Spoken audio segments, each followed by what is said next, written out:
எம்ஜிஆர் அவர்களை அவரது வீட்டில் விடுதலை புலி இயக்க தலைவர் பிரபாகரன் அவர்களும் ஆண்டன் பாலசிங்கம் அவர்களும் சந்திக்க சென்றனர்.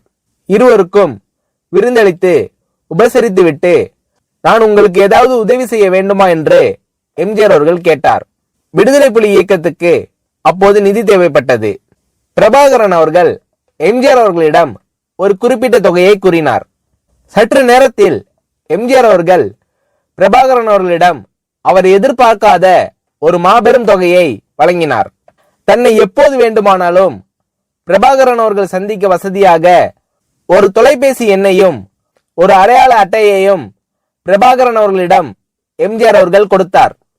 இந்தியாவின் பிரதமராக இருந்த இந்திரா காந்தி அவர்களின் மறைவுக்கு பிறகு ராஜீவ்காந்தி அவர்கள் பிரதமரானதும் அதுவரை விடுதலை புலி இயக்கத்துக்கு வழங்கி வந்த உதவிகள் தொடர்பாக பேச வேண்டும் என்று இந்தியாவின் வெளியுறவு அமைச்சகம் அழைத்ததால் டெல்லி சென்றார் பிரபாகரன். ஆனால் இனி எங்களால் எந்த உதவியும் உங்களுக்கு செய்ய முடியாது என்று இந்திய அரசாங்கம் பிரபாகரன் அவர்களிடம் கூறியது.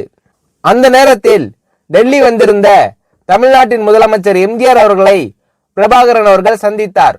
மத்திய அரசு 4 கோடி ரூபாய் தருவதாக சொல்லி பின்னர் மறுத்ததை பிரபாகரன் அவர்களின் மூலம் எம்ஜிஆர் அவர்கள் அறிகிறார்.